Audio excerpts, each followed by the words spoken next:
Hail, hail, the Celts are here, and what the hell do we care now? It's 2 games played, 2 games won, as the Hoops continue their perfect start to the season. A bad workman blames his tools, but that is not Brendan Rodgers getting on with it, and just ultimately winning this game through quality on the pitch, of course. But Brendan managed this game down to a T with the substitutions from the bench, the plan that we set out for the match, because Aberdeen, were not a team without threat necessarily, but as the game wore on, Celtic's quality really did just ultimately make the difference, with the goals coming absolute peaches that they were from the match winners, the playmakers, the main men that we've seen through the early stages of pre-season through to the the competitions that we're in at the moment. Reo Hatate scoring another banger at Pittodrie, and Ben Nygren opening his account as well with a finish. We'll chat about it, but it really shows that he has got that striker instinct, that finish, that natural finisher blood flowing through his veins. So that was good to see. We'll break down the match and everything else we've seen in it as well. Of course, it's player ratings, and also we'll look at the manager's comments post-match, because the post-match interview that he did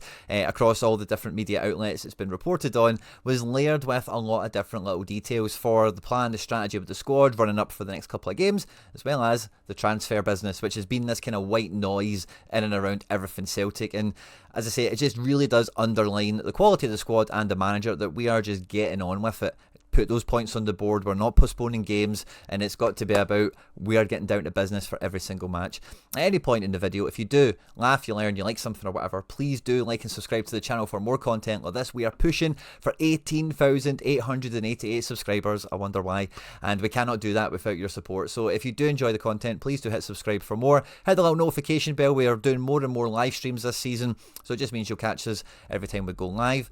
Hit the like button as well, of course, if you do enjoy the video. And the comment section on the post-match breakdowns is always on fire. I want to see your hot takeaways, thoughts and feelings on the individual players that we'll be talking about as well. And what do you think is going to happen over the next couple of games? Because this is like the most important stage of the season for us in so many ways. We've been here before, but with cup competitions, qualifiers, derbies, and these really tough domestic games right out the traps, it is all systems go. But yeah, let's just get stuck straight into this one. Because make no mistake about it, Aberdeen away, second game of the season, with everything else that's going around at the moment, is a massive fixture, and this is a really important 3 points that we've got to get on the board. It was all eyes, I feel like, coming into this game still on Ben Nygren. He did well last week, but he definitely didn't win over all the Celtic fans with his performance last week. And of course, the man that is on the tip of everyone's tongue at the moment in and around Celtic, Adam Idah. James Forrest was the only change that we've seen from the team last week, but otherwise it was a very similar setup and really ultimately performance what we got in this game.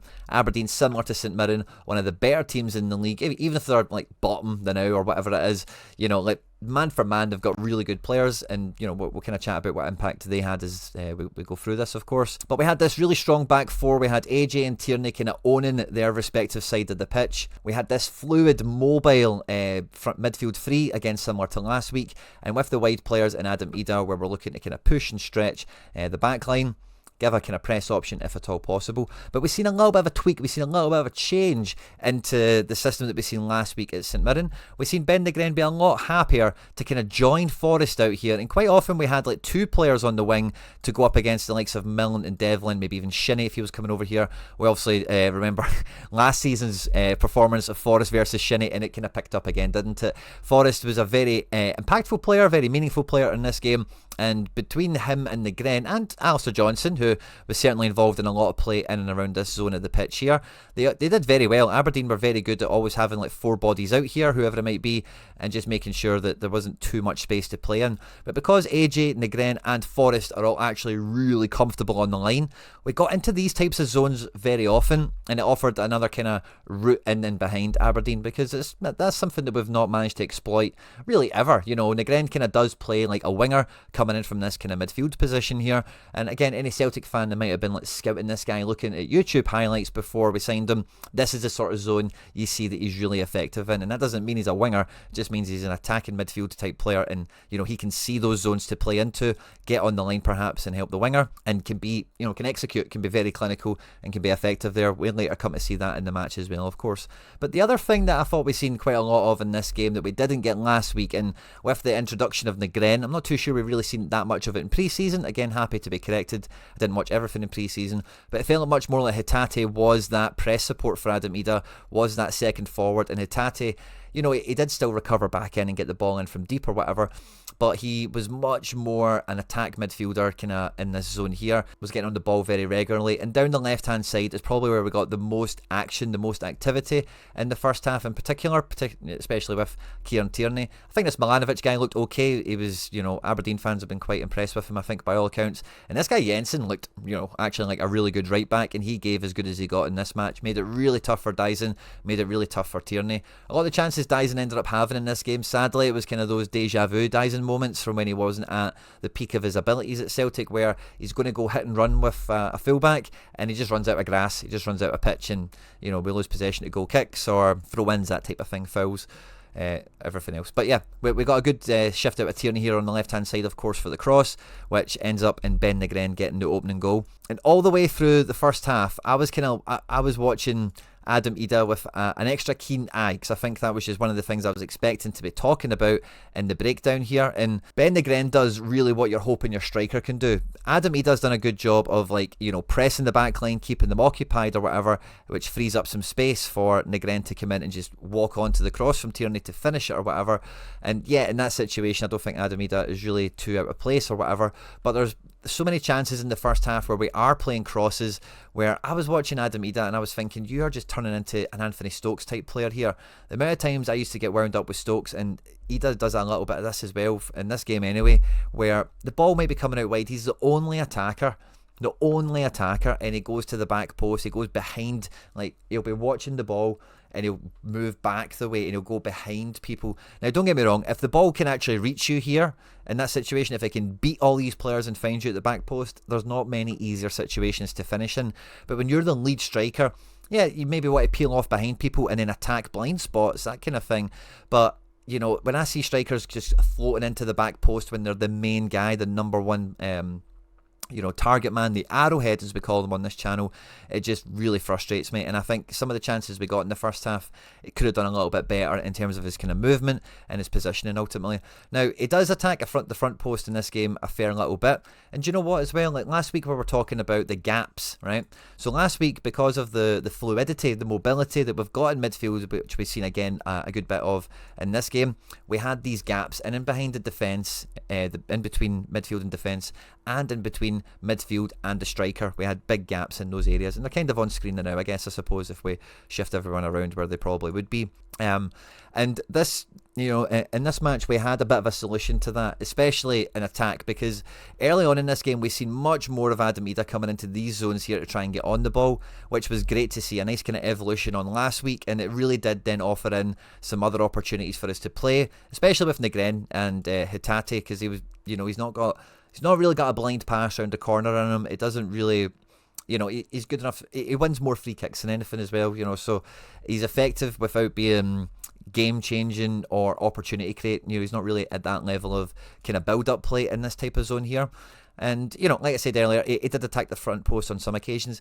It just felt like his choices on, like when he would attack the front post quite often, there would be other players at the front post and it would be a bit crowded, and then the ball goes to the back post and no one's there, or it goes to the back post when he's the only guy up, and then we're asking for Tierney, who is a fantastic crosser. Arsenal fans that I listen to often refer to Tierney as the best crosser at the club over the last couple of seasons, including his last year at the club, and Tierney's got great crossing ability, can really hit any side of the goal we want him to, but asking him every time when he's got somebody like this to deal with shoulder to shoulder, he's got to get into those zones to deliver, to beat then in close distance with not that much time and space and gaps to actually play the ball into, to beat the centre backs, to beat the goalkeepers, to find you at the back post is a tall order. You need to help him out by going across the face of people and arriving onto the ball.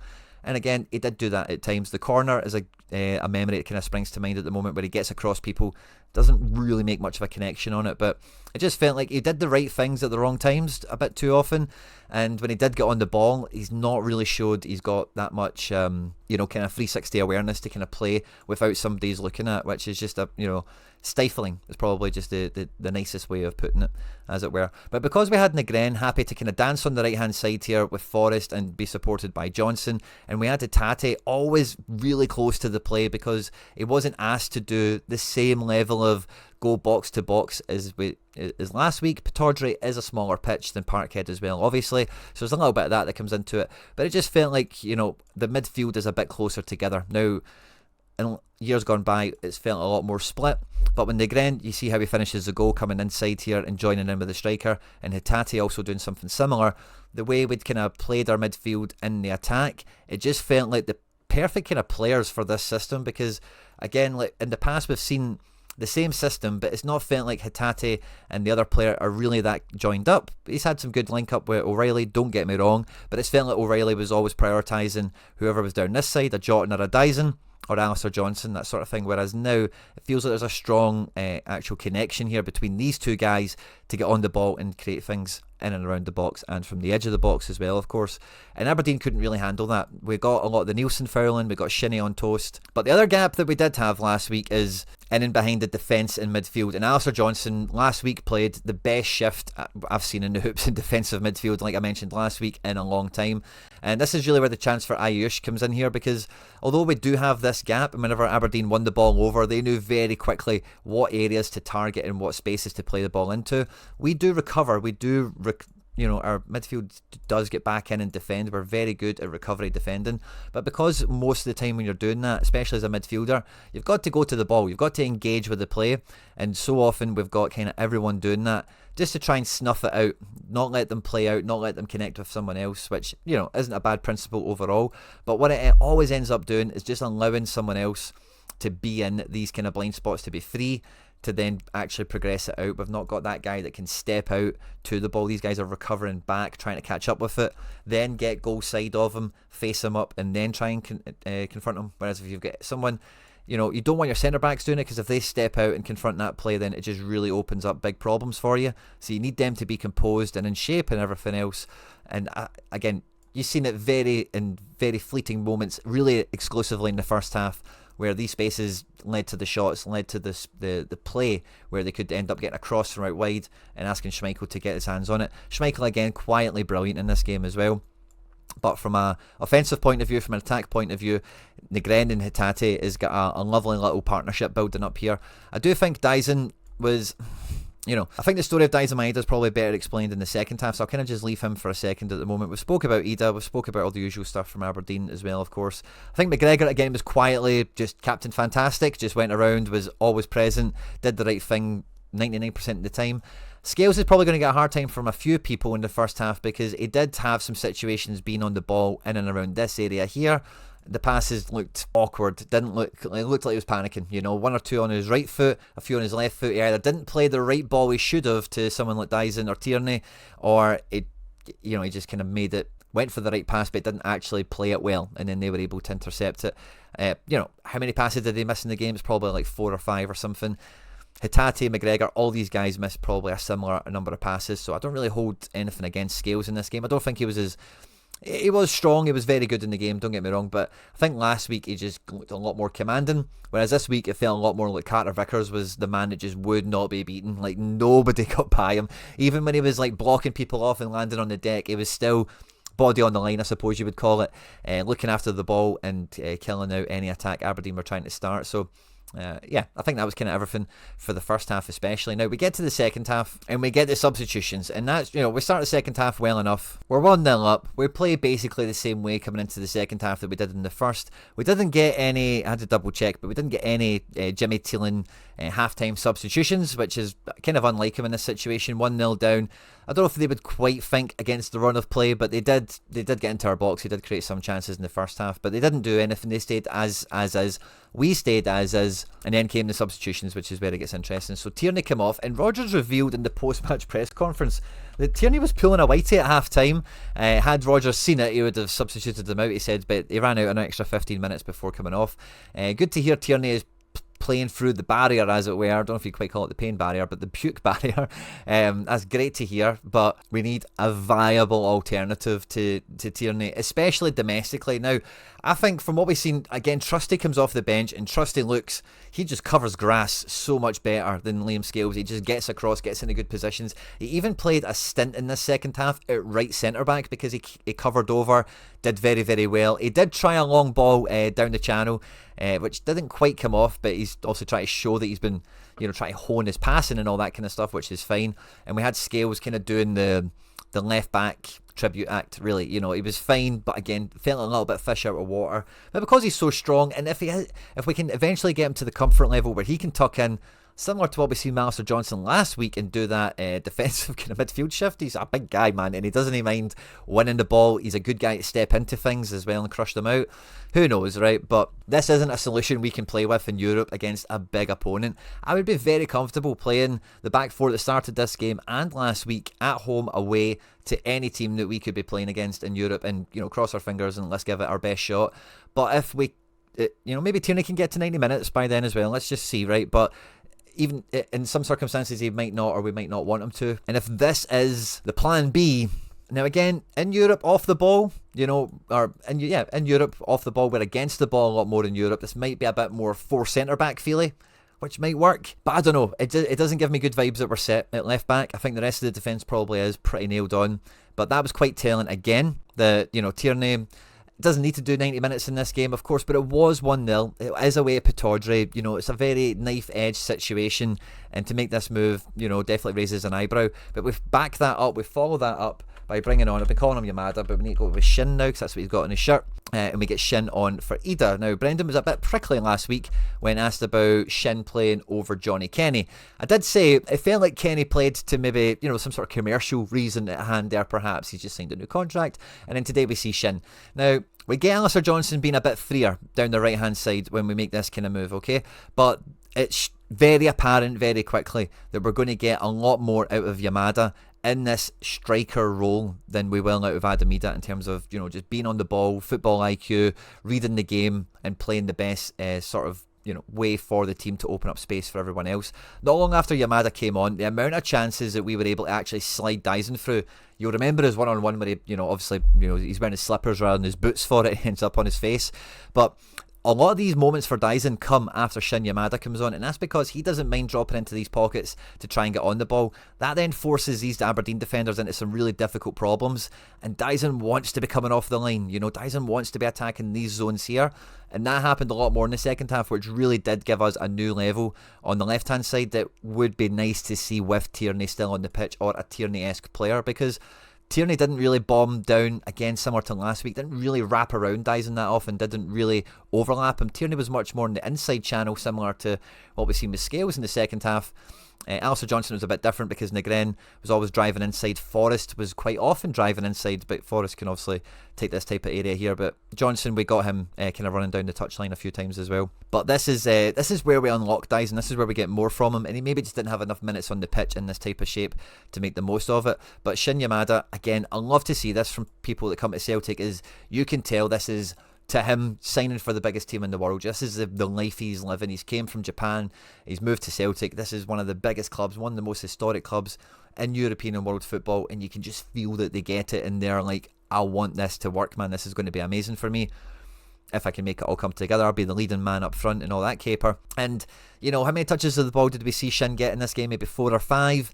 None of them particularly, convincing or clinical, but it gave me real deja vu to Reo Hatate, because if you remember when Hatate first came, see the amount, and it's the reason a lot of fans were divided on him, the amount of times he'd try the wee Cruyff flicks, or he'd try those wee blind, and Hatate did try one of these today, by the way, as well, which did not come off.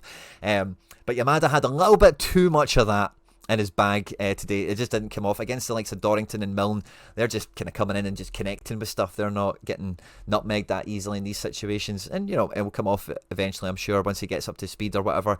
But it was nice to see, again, a guy that wants to get on the ball, has a bit of a finesse of a touch, can play a blind pass into a space for someone else, or even just have that movement to open up that channel for Dyson to come off the line and attack. Which is why I said in the intro, I think Rodgers managed the game extremely well, because this was a really good move to make it 1-0 up. It gave us an extra threat in the game. It put someone on the pitch that has a lot more pace than Ida. What you think about the Ida and Shin, and if you're Brendan Rodgers or any of us aside, he is faster, and a faster player for the final half an hour of the game. again, it's, it's something we're familiar with. If we started Ida in this game and brought Kyogo off the bench, it's the same type of threat without it being the same guy, obviously. So it was a great move. It worked out really, really well. And then we got the same double substitution, kinda, that we got last week. We got McCowan and Engels on. Now, I must say at this point, it is 2-0, and Hatate has just scored an absolute worldie, which again is exemplified with Nygren's ability to play out in the wide area here and really play as two wingers with Forrest to just kill any defensive shape these guys try and recover into. Because again, Aberdeen, you heard Chris Boyd talking about it, and I've seen a lot of Celtic fans saying, oh, Boyd can't give us any credit. That's kind of the case, right? But he's kind of not wrong either. Aberdeen are just deers in the headlights, run into the ball, stop the cross, confront the man, do something about it. And when you've got players that are really comfortable out here playing with players like that, and I mean playing genuinely, then it only is a matter of time before these chances come off. Hatate's strike is an absolute peach, and his face, that will live long in the memory for me. That, Hatate, Rodgers again was asked about this at post-match, are you worried that someone might be interested in him or whatever, but, there's comments around Hatate talking about the World Cup preparation and everything else. He doesn't want to move country and start again and da-da-da. He's going to hopefully play Champions League for us. He's a main man in the middle, and if he's scoring bangers like that, look at the smile on his face. He is living his best life in the hoops. He loves it, and that was a great moment for Hatate, who had a very effective match, but was on the verge of having one of those ones that, his influence in the game could have been forgotten just by I don't know what to call it, but the way you get further away from a match and you just look and see nobody scored or assisted, you think, okay, did they do something in that game? It just kind of gets forgotten, but, his shift, it will be thoroughly, properly remembered now as a result. But McCowan and Engels don't come on for Nygren and Hatate, but they come on for Hatate and Forrest. We get Engels going back onto the left-hand side of midfield, and then we get McCowan coming back into this attack midfield, but on the right side of the free position that we've seen him taking last week, and Nygren is told to shunt out wide. Now, this, for me, gave me Maeda, Kyogo. Do you remember when Kyogo had to play out wide, and Dyson played through the middle in one occasion before the transfers and everything? I asked Rodgers about it. I was at a press conference and I said, with Kyogo playing, because he played good football out wide, we actually seen him on the ball, taking people on, passing and crossing, which when he was centre forward he never did for us. Would you think about playing Hatate wide and play Dyson through the middle? And he was adamant, no, this is his best position. This is his best position. The way we get the most out of the two of them is by playing Dyson left and Kyogo through the middle. And, his unwillingness to play Nygren wide right. And we've seen how effective he is. Now, he was great support for Forrest, and I think that double up really did help make Nygren look effective. But do you know what? That didn't go away, because McCowan offered the same type of thing. Quite often, again, on this right-hand side, we were doubling and trebling up. McCowan wasn't quite getting onto the line or anything like that, but, we were still just as effective, and Nygren's so good at crossing. The amount of times he was dropping into these little pockets, even in the first half, and curling a ball with the left foot on the inside, he's happy out there. There's no problem at all. And McCowan is really happy in this type of side as well. Both with the left foot coming into the pitch as well. Very effective, very dangerous.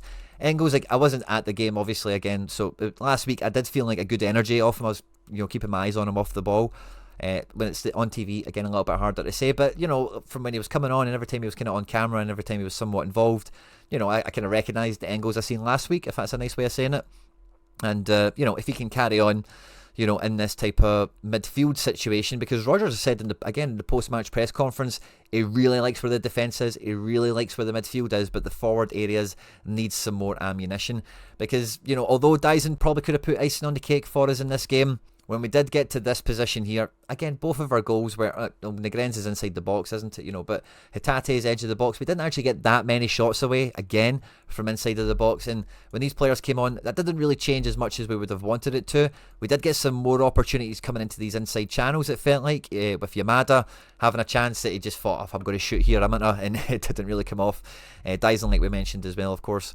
But there isn't really that quality and depth in attack, and really the game is decided by a great piece of attacking awareness, killer instinct for Ben Nygren, and an X-Factor bit of magic from Reo Hatate. Absolute postage stamp. You're not going to see a better goal all season, potentially. And otherwise, Mitov played alright, made some good saves. It could have been Dyson come on to a great strike for him as well, didn't he?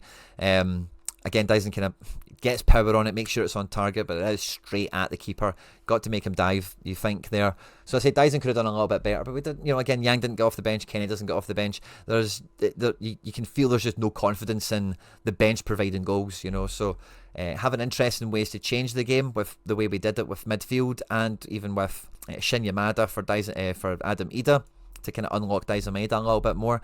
We kind of did everything we could in this game, and that's why I say in the intro again, I'll repeat it, Rodgers played this game fantastically, because this is all there is to play with. Like I said, the unused subs in this game is Yang, Bernardo and Kenny.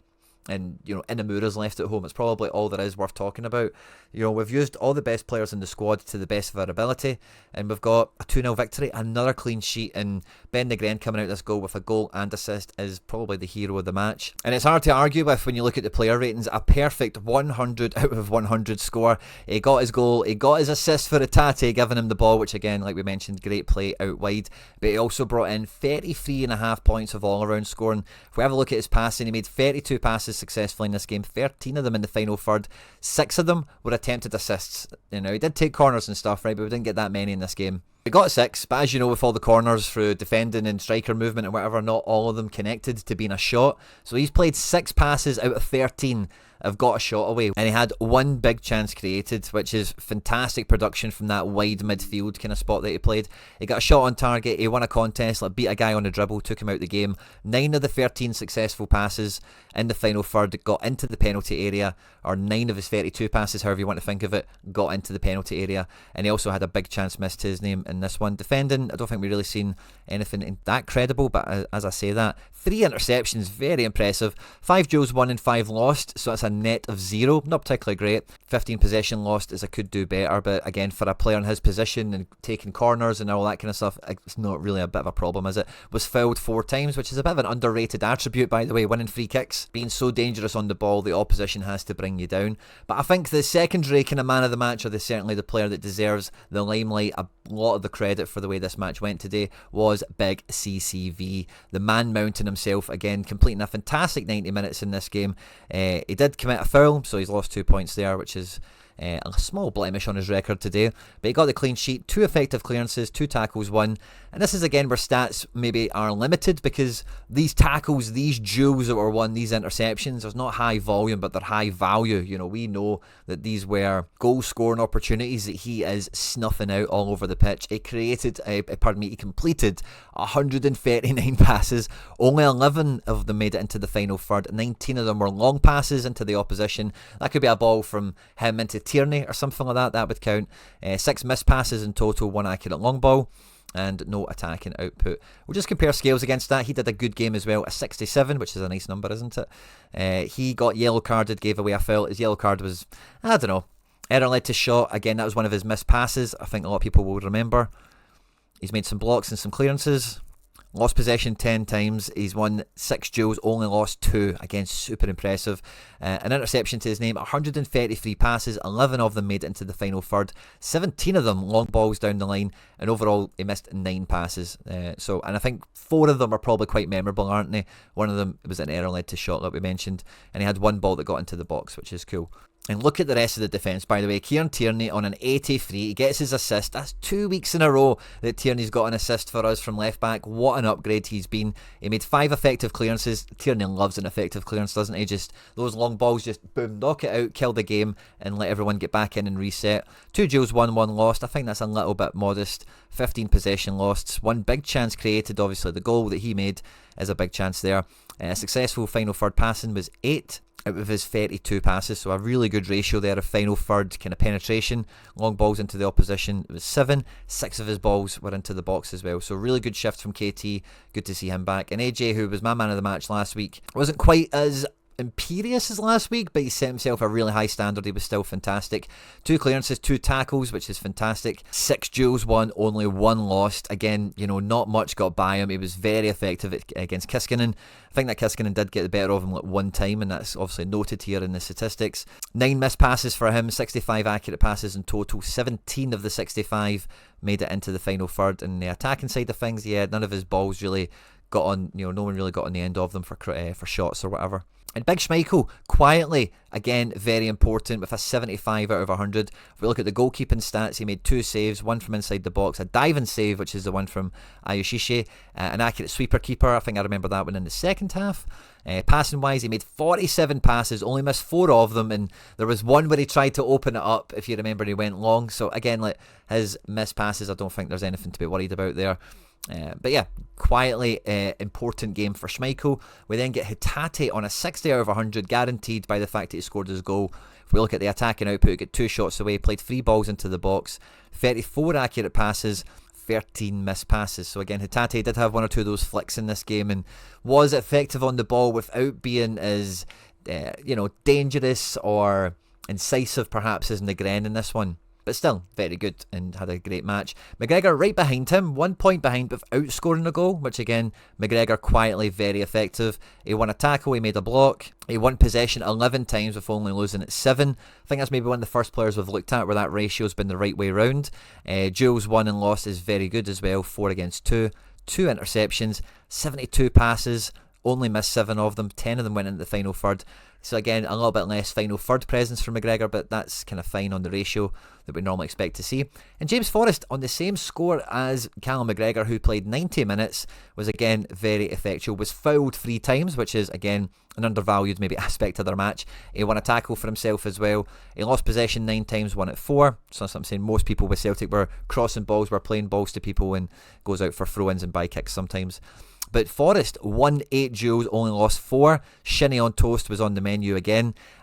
29 passes for Forrest, and 21 of them are in the final third. 2 attempted assists as well, which again I think is a team high for what we've seen so far. 3 dribbles won, 3 contests won, and 6 of his balls went into the box. So again, very good veteran performance there from the big man. Adam Ida, no big chances missed on this one. I just don't really think he just really wasn't that involved in the game at all. 4 duels won, 4 lost. It was a bit of a nothing game. Again, I just felt like he did the right thing at the wrong time too often. And Daisen Maeda didn't really get a play style to work with in this game until Shin Yamada came on. And then up until that point was, again, I don't want to say a ghost, but not really too present in the match. He does get his big chance missed, of course, from the the strike that he makes from the penalty spot where he smashes it right down the line for Mitov to save. That was his one shot on target. Should have had another one, of course. Joe's won and lost is the wrong way around as well. Never really got the better of that Jensen. More often than not, he was hitting it by him and it was going out for goal kicks or whatever. And from the bench, like Trusty came on and did very well again with the limited minutes he had. No one else really did too much. Ralston picking up some points in the 3 minutes he played is somewhat noteworthy as well. But again, another very impressive performance for the boys, a very convincing one. I think the statistics reflect a lot of the good stuff that happened in this game. It's really hard to look past Ben Nygren for man of the match, isn't it? But I think Carter Vickers is certainly a strong second, with Tierney maybe just not too far behind the conversation there. With how, again, this was all about the players that won this game, were the best players in the team in terms of offence. Tierney, Hatate and Nygren are the reason we won this match. Yes, Vickers, AJ and Scales and Schmeichel, Trusty, I think get credit as well. But without those guys, we don't score the goals. And this game could have been a lot different. So great match to finish with points. And next week we can flex the squad out a little bit more as we're playing in the cup now. We need to win cup matches, of course. Brendan last year had a stated ambition of wanting to win a treble, and I'm sure this year is going to be no different. We know how difficult Falkirk were last week, but with Ralston getting some minutes, and over both these games, Shin Yamada, Kenny, Trusty, Yang, there is a squad. Will we see the likes of McKeown and co start the Falkirk game ahead of the Champions League qualifier and all that other good stuff as well. Look forward to previewing that game later in the week with you as well. Make sure to turn on notification bells, hit subscribe. On Wednesday we'll have more of a transfer update. We'll have the Sorare CSC on the Thursday night live with McBride. We'll have the Wednesday catch up, the Friday catch up, the weekly catch up live, and we'll maybe squeeze in our wee video out at the beginning of the week. We'll see how we do. Please subscribe for all that stuff and much more. If you did enjoy the video, hit the like button as well, of course. Jump into the comment section, tell me what you think I'm getting wrong or what you would like to add into the conversation on screen. And now some other stuff that we've made that YouTube thinks you might enjoy. Hope you had a great weekend. I hope you all enjoyed the match as well, of course. Hail, hail, and Mon the Hoops.